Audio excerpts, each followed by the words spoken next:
Photoshop adjustment bang chi zading chi to mong lak ning san Windows by ding china to teng adjustment me ding ite to panina brightness contrast bang chi zading brightness contrast pen ama default ong piak sa pen bang hiam che bem to hiya to number te khan le chin na lim te ki khel ya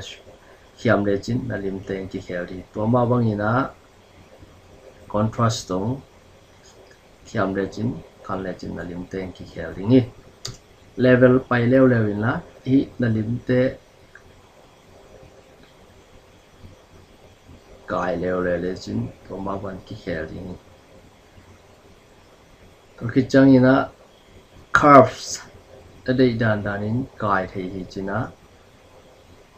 kai chan na lim te ban ki khel koi koi thei ri ni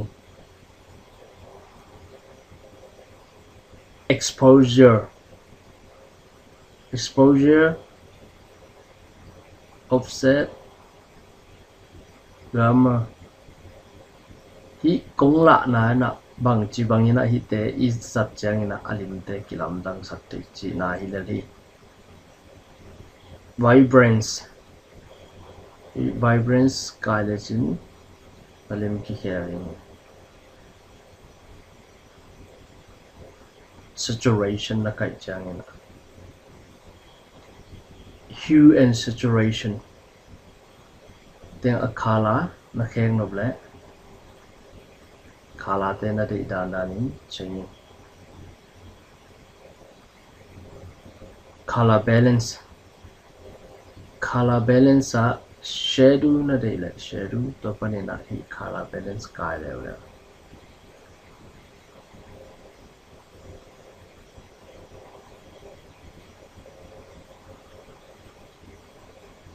panina black and white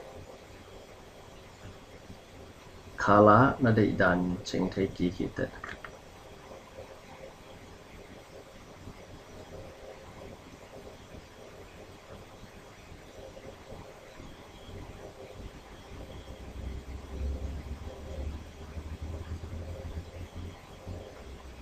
open in a photo filter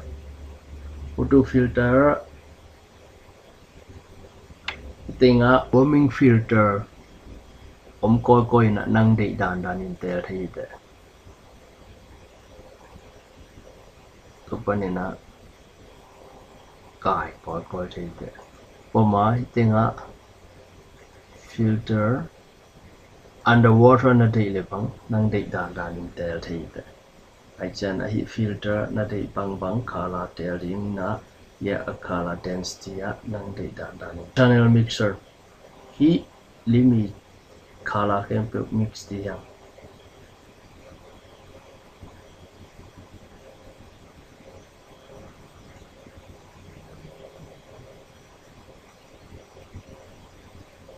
panina invert ilimpen invert dia invert hi jawa bang ma hi ding no loi posterize panina threshold hi alim pen kai le chin bom ta tak dia chi kai le chin kang ta tak dia to panina gradient map a nang de dan tel thei te reverse gradient a jong nang de khala te tel ko thei te to ma ban hi pa ma nia neo tiu jam to mek le chin gradient nang de dan tel thei faster okay tinga na tel nop lai le noise sample panina selective color pen nang de bang tel asanai le asan yellow hidani na kisit koi in hidani na